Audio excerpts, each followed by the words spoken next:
What is going on, everyone? I'm so excited you guys are here today on our live stream service. My name is Kaiser. I'm the middle school director here at Journey, and this is your first time joining us. I just want to say welcome. We hope you enjoyed the service today. We hope that you hop into a Zoom small group that we have specifically designed for first-time guests. So that way, we want to take the weirdness out of it. You can hop in there. You can chat with some volunteers, with some leaders, and just have a normal conversation with people your age, with leaders who love you and care for you. But hey, also, if you are tuning in and you have not texted our new text service, you should text TRANSIT with no vowels. That's TRNST to 41141. I think that's right. If not, just text the one on the screen. That's right. I may be wrong, but check out that and text it in. Hey, if you're a high schooler, we have the same thing for you. Text inside out. It has the vowels in it. Inside out to the same number for you to sign up for updates and for you to know what is going on. And hey, and while you're at it, follow us on social media if you haven't done it already. Both of our high school and middle school handles will be right here. We have Journey Transit and Inside Out RVA. But hey guys, sign up for their texting. We want to stay in touch with you. Follow us on social media. We'll follow you back on Instagram. And hey guys, I'll come back and talk with you guys soon because we're going to play a really fun game that I had the chance to host called Carrot in a Box. Check it out.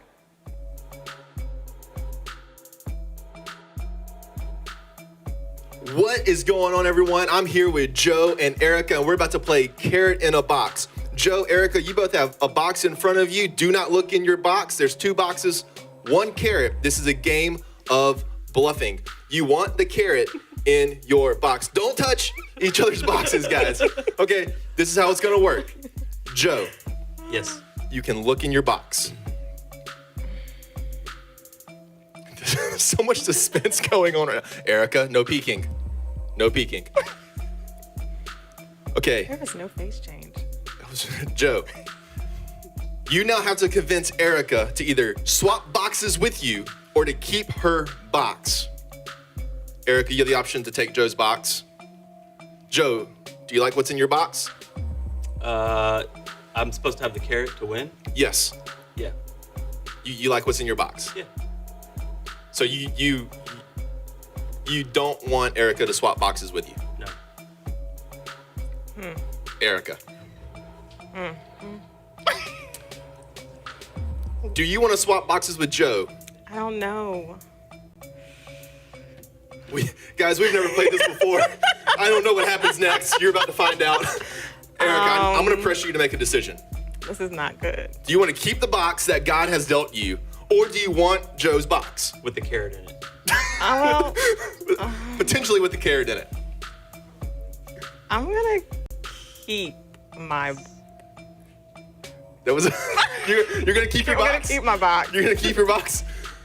Okay. Yeah. Erica. What? You keeping your box. Joe, you're keeping your box. Yeah, Erica, absolutely. will you look in your box and see if there's a carrot in your box? Yes! There's a carrot in your box. Hold it up and show everyone that Erica does in fact have the carrot. Congratulations, Erica. You beat Joe. Joe's box is empty. Guys, thank you guys so much for playing. We'll see you guys next time. What is going on, everyone? My name is Kaiser. I'm here with Grayson and Emily. We're about to play Carrot in a Box. We played earlier with Joe and Erica, and guys, you know the rules. We figured this thing out. There's 2 boxes, 1 carrot, 1 winner. This is a game of bluffing. Grayson, you want a carrot.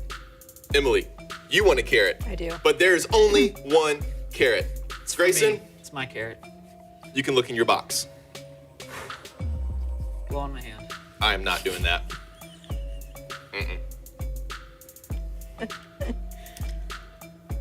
Now, Grayson, Emily's gonna have the option to either keep her box or swap boxes with you. But before we get there, Grayson, do you like what's in your box? Heck no. No, you don't. You don't like what's in your box. No. You want Emily to take your box. Yes. This is a mental hula hoop. There is nothing in my box. There's nothing in Grayson's box. Emily, do you want to keep your box or do you want to swap boxes with Grayson? You want the carrot. Grayson says he doesn't have the carrot. Or he could have the carrot. We don't know. Emily, I need you to make a decision. You want to keep your box or swap boxes with Grayson? I'm gonna keep my box. You're gonna keep your box. Grayson, are you happy with that decision? Yeah? Yeah, Grayson's happy with that decision. Wait, Emily, it's final. She doesn't get to change it, right? no, it's final. She made her decision. She's keeping her box. Grayson, you're keeping your box. Yeah. Emily, you're keeping your box. I am. Emily, look in your box. Dang it. Oh my gosh! Oh goodness! Congratulations, Emily. You Round 2, Grayson! You won carrot in the box. Hey guys, we'll see y'all later. I just Man. hit myself in the face with a box.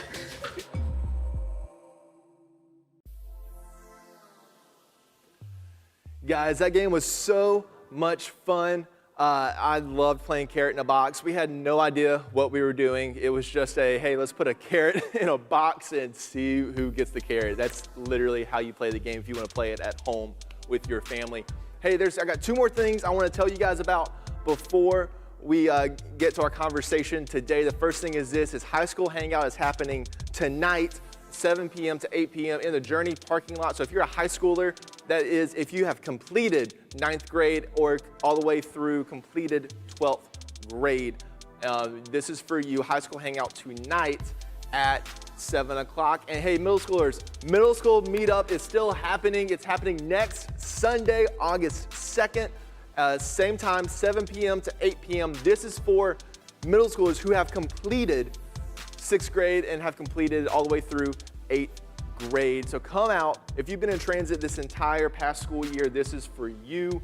Come out. We're gonna have fun. We're gonna have root beer floats. We're gonna have so much fun together, and even tell you guys about how excited we are. We put together this video called "How Do You Root Beer Float?" Check it out. What's up, guys? This is How Do You Root Beer Float? I'm here with Joe. Joe, how you doing, man? Oh, I'm doing incredible. I'm about to drink a root beer float. It's gonna be amazing, guys. And so Joe, the question is, how do you root beer float? Well, so you have the classic, right? Root beer, ice cream. Easy enough. Oh, so you're a root beer first guy. Oh, absolutely. I think it's the only way to do it. Okay, that's how Joe root beer floats. Root beer first. Yeah, fill it up to Ha- about where you want it. Have you ever had it overflow on you because of how much root beer you put in there than the ice cream? Almost 100% of the time. I'm so glad we're doing this now. All right, so there Little you bit are. ice cream, Look at that. not too bad. And then of course, straw, mush it up a little bit. And Joe, that's how Joe root beer floats. Joe, you know what? I appreciate a good classic root beer float, but here's where I differ. See, I don't do mine exactly like yours. I'll go ahead and get my cup, and then instead of using vanilla ice cream, I use Rocky Road. Ah, nice. Rocky Road, it's a little bit of everything in there, and because I feel like root beer is kind of like a little bit of everything. Well, if you're gonna treat yourself, treat yourself. Oh, for sure. And I do ice cream first, and I'm a 2-scooper kind of guy. 2 scoops, If 1 scoop's not enough, 2 scoops is just right. and then I'm gonna take some of your root beer here, and just look at this. Just y'all watch this. I'm gonna get my hands out of the way. Look at that. Wow. Look at that. That's science all day. Then I grab my straw, and I do like your method of the mush. So I'm gonna mush, Bring it together. and this Rocky Road root beer goodness is so good. It's so good. That's a classic. But you know, if we're not too concerned with the norm, and maybe we want to get a little more exciting, how about we try this? Okay. Oh, you got something up your sleeve. You got a third. Okay. Okay. Joe's root beer floating. We're gonna take 2 classic desserts and put them together. Okay. We're gonna make a s'mores root beer. S'mores root beer. S'mores root beer. So we'll start off with a little fresh root beer. So that's a great pouring technique you have there. Thank you. It's a great technique. Gotta make sure you get it all inside. And then Yes. we're gonna use chocolate ice cream. Okay. Okay. Because chocolate, like s'mores. Mm-hmm. Yeah. And because we're being fancy, we can't stop at one scoop. But instead of chocolate, let's add some vanilla. Okay. Okay. I like what you're doing here. You got a little yin and yang action happening in the cup Replace there. some classic ingredients. Graham crackers, or Teddy Grahams in this case. You're legitimately making a s'more right now. Oh, and I'm gonna want some more after I have it. Chocolate. Oh my goodness. And then of course, it's not really a s'more without the roasted marshmallow. Are you for real about to roast a marshmallow? I'm for real, You're- about to burn a marshmallow. Stop. Stop. Are you... Crispy mallow. I feel like this is some Gordon Ramsay type stuff right now. Crispy mallow. Okay, now Wanna burn a little? some people like. So you're a charred marshmallow type guy. Yeah. Like you want the thing inflamed. Yeah, I want all the flavors. And then maybe just a little mix up, get those flavors growing. Patented Coke. And then you. Scarf. How is that? I know I just had some, but I want some more.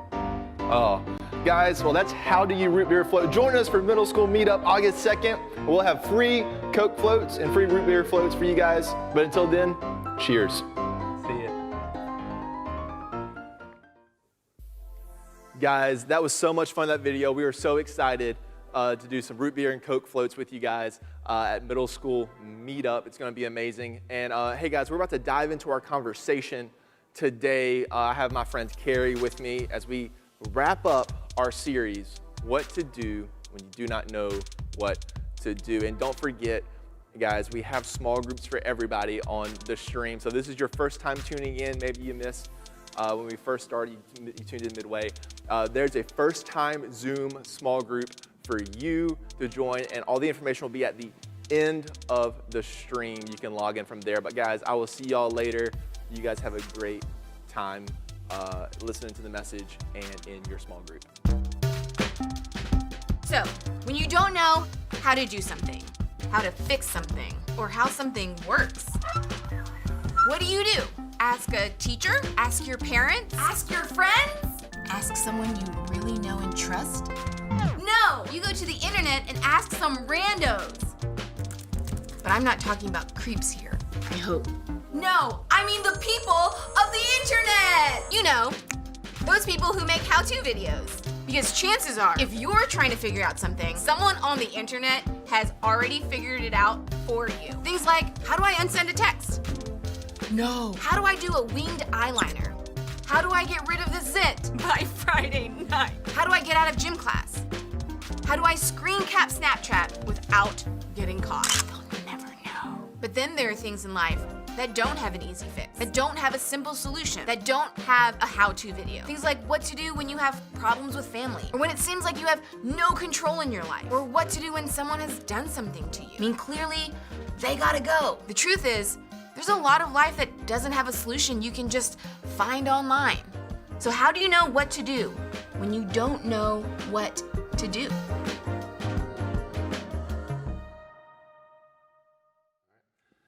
Hey, what's going on, everyone? I'm Kaiser. I'm the middle school director here, and today we are kicking off week 5 of What to Do When You Don't Know What to Do. We're actually closing the series today with my good friend Carrie. How you doing, Carrie? I'm doing great. Hey, guys. Guys, if you haven't met Carrie, Carrie is our admin for Inside Out, our high school ministry. And Carrie, I'm so excited that you're here today as we're wrapping up this conversation. We're wrapping up this series on the life of Joseph. And just to kick off today, I'm going to let people know we're talking about payback. We're talking about exacting payback on someone. And payback comes in a couple different ways. And so the first thing I have to ask you, Carrie, is has there ever been a time in your life where someone has maybe done something nice for you and said, hey, don't worry about paying me back for this? Actually, yes. One time really sticks out in my mind. I was in high school, and the thing to do at lunchtime when I was in high school was to go to Sonic. Yeah. And so obviously you could really only go to Sonic if you had a car. So you had to be a junior or senior or know a junior or senior, and I was a freshman at the time. But this really nice girl said, come along with us, we're gonna go to Sonic. And I was like, yes, I was so excited to just go. I didn't even think about anything else. Yeah. So we got to Sonic, it was time to order, and I didn't have any money. And in those days, it was 99-cent cheeseburgers all week long during lunchtime. So I didn't even have 99 cents. And Michelle, my friend, said, don't worry about it, I'll get it for you. And I was like, wow, that is so sweet of you. And I don't even have to pay you back, I don't have to worry about it. We're still friends to this day. That's awesome. Yeah. That's awesome. And that's like the heartwarming, like fuzzy, like good feeling you have, like when someone does something nice for you, like spots you and says, hey, don't worry, man, I got you, I'm gonna buy your meal. But there's also like the bad side of payback as well. And payback actually is kind of complicated. And there's many different ways that we can define what payback actually is. Yeah, and most of the time, payback comes when somebody hurts us. Yeah. Like when someone talks about you behind your back, you want payback. And when someone flirts with your girlfriend or boyfriend, you want payback. Yeah. And when someone doesn't text you back or invite you to hang out with a group, you want payback. And in those moments when we've been hurt like that, we usually want payback, and we all think of getting it in some different ways. Yeah, I don't know about you, but when I actually kind of view payback, like my mind goes to like the Hollywood scene of payback, like in the movies where it's like, hey, I'm gonna dedicate my entire year just to get revenge on this one person. Yeah. And there's many different ways people play payback. Like there's people who play like the long game, like they're like, I'm gonna wait a really long time and then plot all this time, months and months, and then I'm just gonna do it at this moment when they're least expecting it. Or you can be like every pop star ever, you know, and we're just gonna write a really sad or mean song about them. You know, that's how you break big in the music scene. Like you can write mean. Yeah. Like, you know, just go in, like, you go ahead and taking shots. Yeah. And but the way people look at payback is really differently. But I think you and I were talking earlier, and you mentioned there were a few different ways that you can actually break down and look at payback. Exactly. Well, we want people to feel the pain that we felt. Yeah. We want them to be embarrassed like we were embarrassed. And our natural reaction is almost always to get even with them or get something from them. Yeah. And something that I've realized is really the people I really want payback on, I kind of have a relationship with them. Like I'm actually close to that person. Like I never want to get payback on like that jerk that I'm never gonna see again. But there's someone I'm gonna see that's actually kind of close to. I'm always like, I want to get back at them. They were mean to me. Oh, for sure. You know, is that? I feel like that's true for most people. What are your thoughts on that? Oh, yeah. I mean, people that are the closest to you, they know the best how to hurt you because they know you so well. So they're the people that are most likely to be on your payback list. Yeah. And you know, the list of people that you're just like really, really waiting to get back at, and you just can't wait because it's going to feel so good. And for most of us, our payback comes in one of three ways. Okay, the first one is public payback. And that's when you do to them what they did to you in an obvious way. Yeah, so public payback is kind of like, they said something mean about you in front of a bunch of people, so you're gonna say something mean back at them in front of a bunch of people. And then, or you can say something else and just kind of hit it with like, hey man, I'm just kidding. You know, but you really meant it. You're actually not kidding. Okay, and the second one is called passive payback. And that's the one that's a little bit more subtle, it's a little bit more quiet, but you make comments that obviously they aren't hurtful, but they could be interpreted that way. And like, it's the subtle comment that you leave on Instagram, or it's the way you like roll your eyes when that person is talking, or it's when someone texts and you just leave it on read instead of texting back. You don't even text them back. Yeah. It's like at that point, it's like, I don't even want to talk to you anymore. It's like, that's not even payback. It's like, hey, I'm just not going to text you for a while. Right. Like, come on, give me a thumbs up, give me an okay, just give me the letter K, just something. but so you said three ways. There's public payback, where we're doing it in public. Passive, where it's kind of like we're not trying to be as obvious about it. But what's the third way? Okay, the third one is imaginary payback. And honestly, Kaiser, I'm kind of an expert at this one.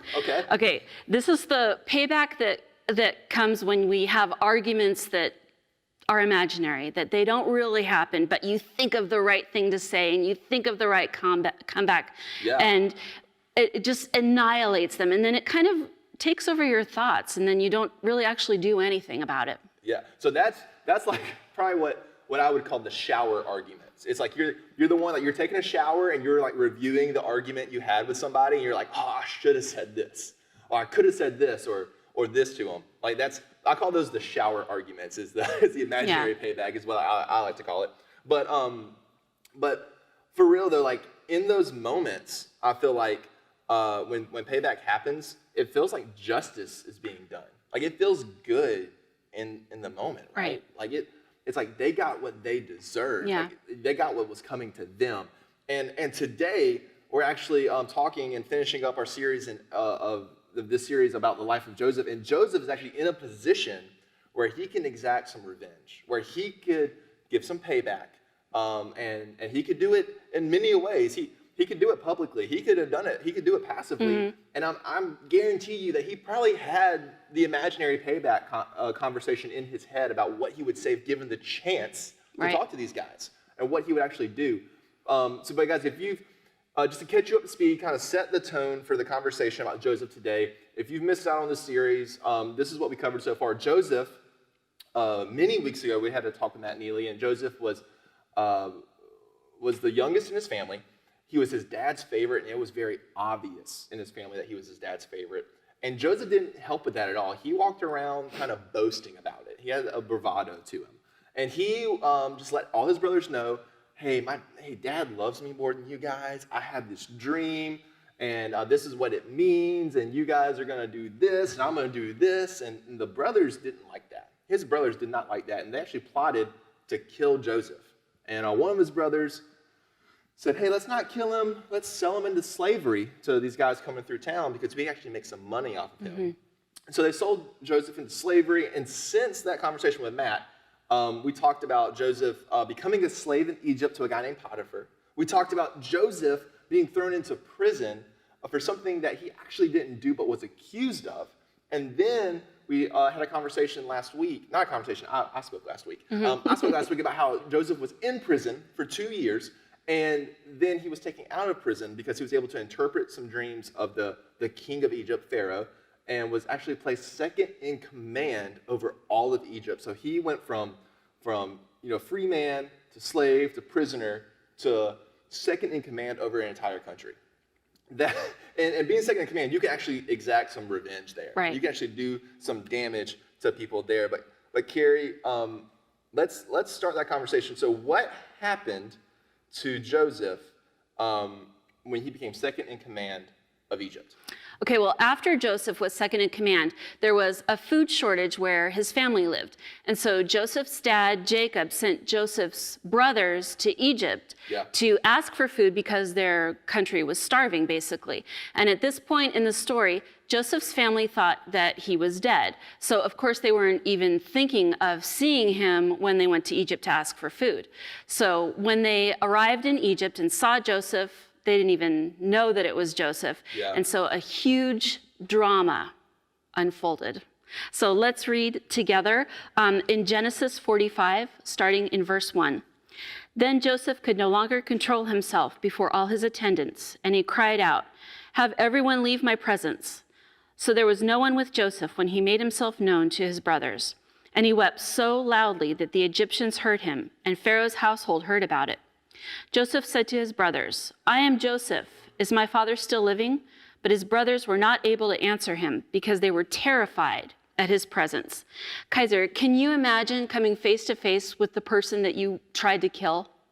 That's exactly what happened with Joseph and his brothers. I'm sure you could have cut the tension with a knife. Right. I'm sure that his brothers, when they realized it was Joseph, they were terrified. They were like, he's actually in a position of power. We sold him into slavery, and he's about to get revenge on us. He's about to give us payback.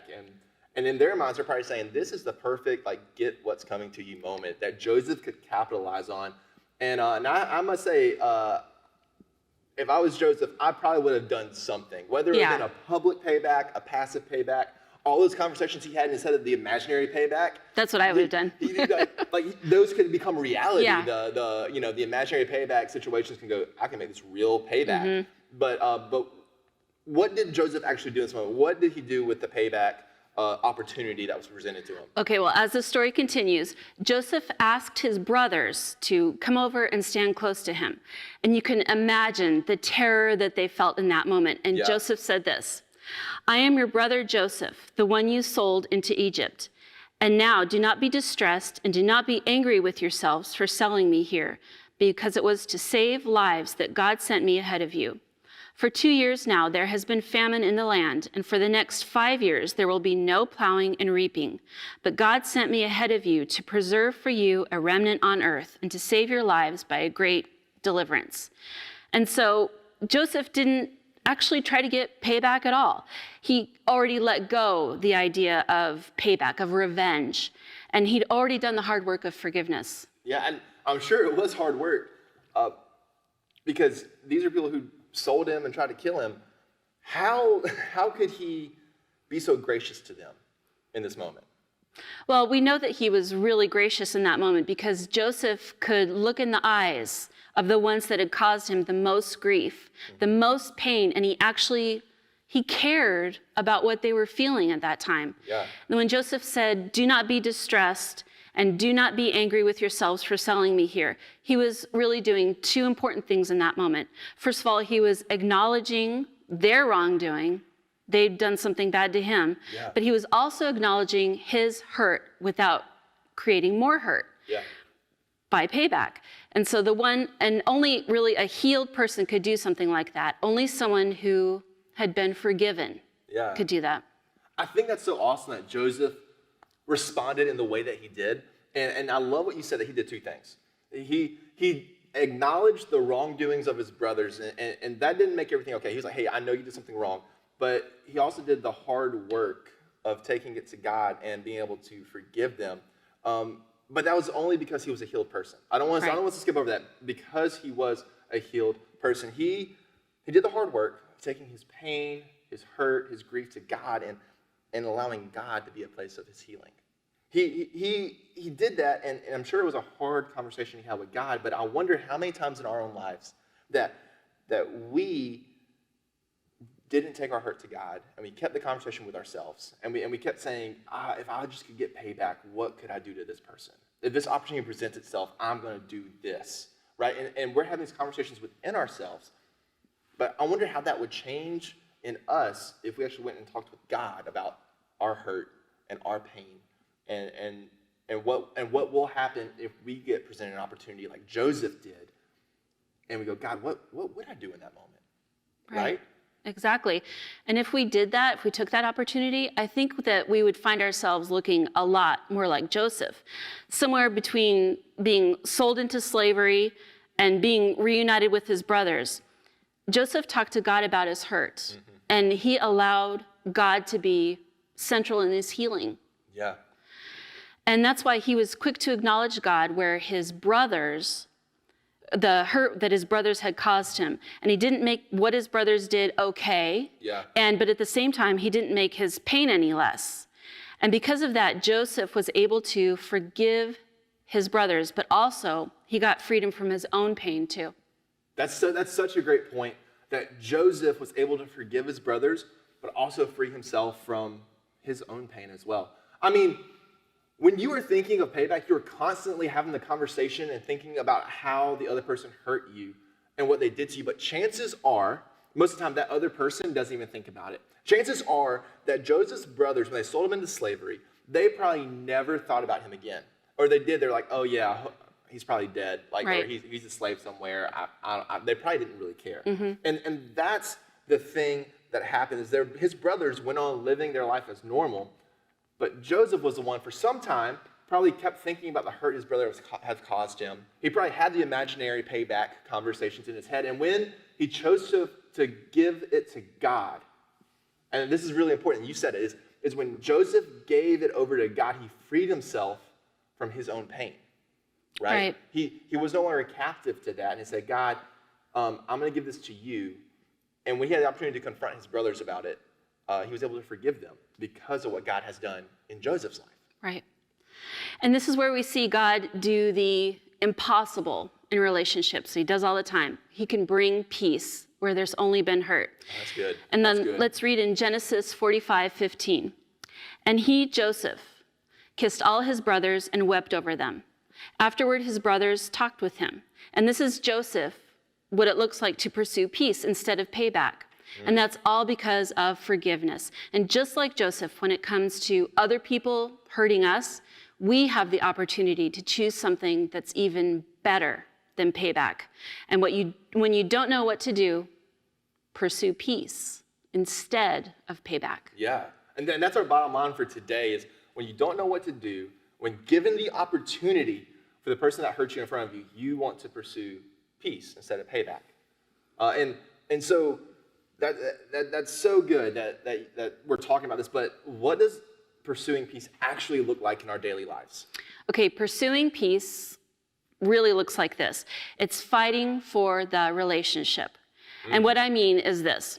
You can fight to win, you can fight to be right, to make a point, or you can pursue peace, but you really can't do both. And Joseph preserved his relationship with all of his brothers because he chose peace. And he was only able to do that because he got forgiveness from God. And he was only able to forgive with the help from God. And Joseph didn't have some superpower that allowed him to do this. He just had the determination to do the work of peace that peace required and an understanding of God's work in this situation, which means you and I can really do this too. Yeah. And when you pursue peace, you lay down your right to get payback. You let go of revenge. You say goodbye to your desire to get even and watch that other person suffer. Instead, you choose the path of forgiveness. You choose God's story of reconciliation instead of your own story of payback and revenge. Now, of course, Kaiser, this is easier said than done, and something you might have to work at daily, but the ultimate benefit is for you. You not only have peace with them, but you have peace in you. That's good. That's good. And the thing is, people are complicated. Relationships are complicated. And because what happened to you isn't what happened to Joseph, and I hope that never happens to you. But in fact, I could tell dozens of stories of hurt in different ways, right? Of how we want payback in different ways, the good payback, bad payback. But none of them are the same. None of them look exactly like how your hurt is or feels like, right? But maybe you spent the whole time wondering and asking yourself these questions. That when you're thinking of the hurt and the situations and the arguments, you're asking yourself, do I always have to reconcile? Do I always have to choose peace? Or you're asking yourself, what about if the relationship that I want to fight for is toxic? What about if it's not good for me? I actually need to break ties with this person. Do I still fight for that? Or what if I'm actually the one who did the hurting to somebody? What if what I said actually hurt someone else and they're wanting payback on me? Yeah. The thing is, each of us have unique and complicated situations, and figuring out what it looks like to pursue peace isn't always easy. That's why in those moments your small group is so important. I believe that moment is why your small group is so important, because we want to have the opportunity to talk about our real problems with that you have with your real friends, that you have with your real family, that you have in your real life, with your small group, with your small group leader, with people who actually care for you and are going to support you and going to help you walk through this.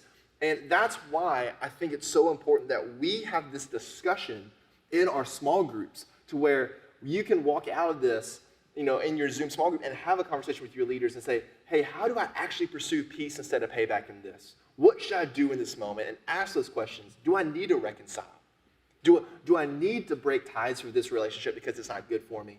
Or what do I do if I actually did the hurt, and how can I pursue peace in those moments instead of payback? And I love that we got to talk about this today, Carrie. I'm so thankful for your wisdom and all the hard work you put into this. I'm telling you, we're going to benefit from it. We're going to have great conversations. But before we go to small group, do you have any parting thoughts for us today? Well, as you head out, think about the power that you have in pursuing peace. Think about what you need to decide and who you need to forgive and what offense that you need to bring to God, because He has much more wonderful things to happen in your life, in your story, that you can even imagine. That's so good. Thank you so much, Carrie. My pleasure. Guys, we hope you have a great conversation in your small group, and just remember, Transit, next Sunday is middle school meetup. Woohoo! 7 o'clock to 8 o'clock, 7 p.m. to 8 p.m. in the parking lot here at Journey. Can't wait to hang out with you guys. We'll see you there. You guys have a great time See in ya. your small group. See you guys later.